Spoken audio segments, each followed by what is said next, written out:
Hi everyone. So in this video, we're going to be discussing cholesterol production and cholesterol utilization in the body, as well as how a statin comes into play for both of those. So to begin, cholesterol plays an important role in the human body by helping to give cells shape and structure. Cholesterol goes into our cell membranes or the walls of our cells, and it's going to help to provide structure so that our cells are not going to be just shapeless blobs, which would not help their purpose. Cholesterol has been branded as dangerous by today's society. However, in the correct quantities, it's going to be pretty important for a number of functions in our body, such as synthesis of hormones, vitamin D, etc. So shown here on the screen is a picture that I drew that I think is going to be a good visualization of both production and utilization of cholesterol.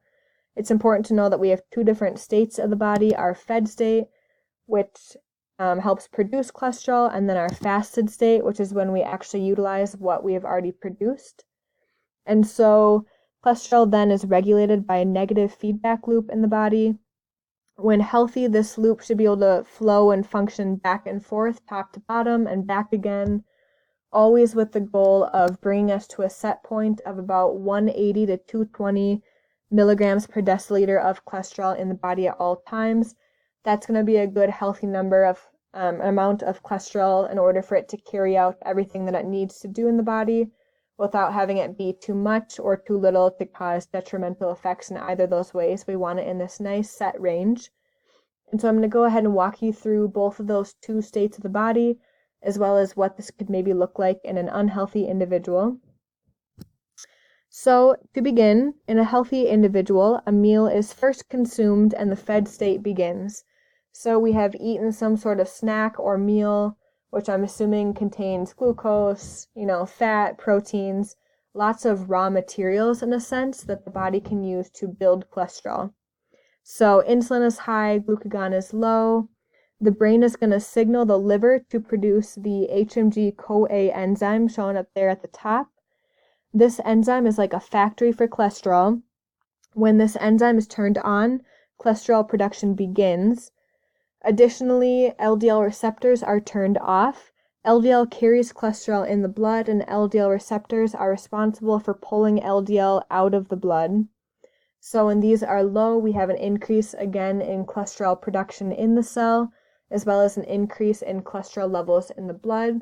So that's bringing us back there then to that set point of 180 to 220. So we have produced our cholesterol.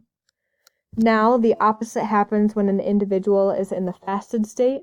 So it's been 4 to 6 hours from your last meal. You haven't given the body any new raw materials. Insulin is low, glucagon is high. The brain is going to signal the liver to stop producing the HMG coenzyme shown there at the bottom. This leads to the shutdown of cholesterol factories, and now the opposite happens where those LDL receptors are turned on, and they begin to pull cholesterol out of the blood to be converted into bile actually, which helps to emulsify fats. This is going to result in a decrease of cholesterol in the blood, again a decrease of overall cholesterol production in the cell, and now it brings us back up to our set point there of 180 to 220. So during the fasted state, an individual might be on the lower end, and during the fed state, they might be on the higher end of that range, but always in that general set point there of wanting to return to. So again, we can maintain those optimal healthy levels, and we are fluctuating back and forth all the time between these two states of the body, and this is how it should be. So I'm going to show you what it might look like in someone that is not healthy and how cholesterol can actually be detrimental in this way. And what I mean by that is in an unhealthy individual, particularly someone with insulin resistance, this feedback loop is not going to function properly. So however they became insulin resistant, that can differ for some people, but the case being that once they become insulin resistant, they're going to have those chronic levels of insulin in the body. When insulin is high, we know that glucagon cannot be, so glucagon does not come into play, and we are not able to utilize that lower half of this negative feedback loop. We're going to be stuck circulating there at the top where we are always providing the body with raw materials. We have high blood glucose, and so therefore we are always going to be making cholesterol. When insulin is high, that HMG coenzyme there at the top is never able to turn off. So that means that an individual with high levels of insulin, cholesterol factories are on all the time. And with this, again, comes those low amounts of LDL receptors. So they are not pulling that LDL or that cholesterol out of the blood. So shown there in that big black arrow there by the set point, that's going to shoot our cholesterol way up if we are always producing it and we're never able to tap into that lower level and actually utilize it. So this is not what we want. We're going to have, potentially blood clots, dangerously elevated cholesterol levels, etc. We do not want this. So what comes into play then for many individuals is cholesterol medications to hopefully fix this. A statin is a class of drug that lowers cholesterol, and one of the main medications in this category is lovastatin. So lovastatin works by lowering the amount of cholesterol made by the liver, and it's going to do that by acting as an HMG-CoA reductase inhibitor.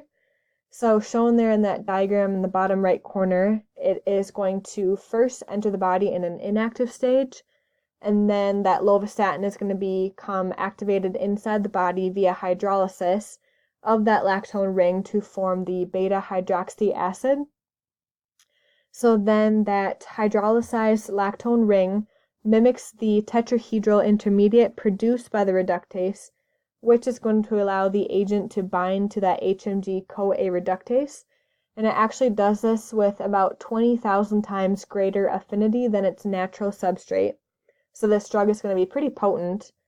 And the bicyclic portion of lovastatin binds to the coenzyme A portion of the active site. So I will show you on that same feedback loop what this medication is doing. We have our two loops there shown, and this lovastatin is going to affect initially that top part.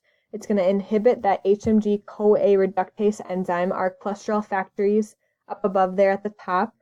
And so by doing that, it shuts off the rest of that cascade in that red X there. And so basically a way to think about this is statins and lovastatin synthetically do what glucagon and our fasted state should do. So it's going to shut off production of cholesterol in the liver and attempt to get us down into that lower level and actually utilize what we have and to decrease cholesterol in that way. And so before we close, something to note is statins do their job pretty well. They help a lot of people because they really do lower levels of cholesterol in the body. But what's important to note is that these medications are pretty much acting as a band-aid to a bigger issue. So in my mind, it's important to question why there were such high cholesterol levels in the first place. So if you remember back to that slide with the unhealthy individual that was insulin resistant, and that was why they had such an increase in their cholesterol levels. If you can go back and fix the true problem, such as in the case of out of control insulin levels, once that is controlled, cholesterol will follow soon after. So that's just something to note that as the case with a lot of medications, it's a little bit more of a band-aid, although it does help a lot of people. So I just think that's something that's kind of interesting and something to be aware of as well.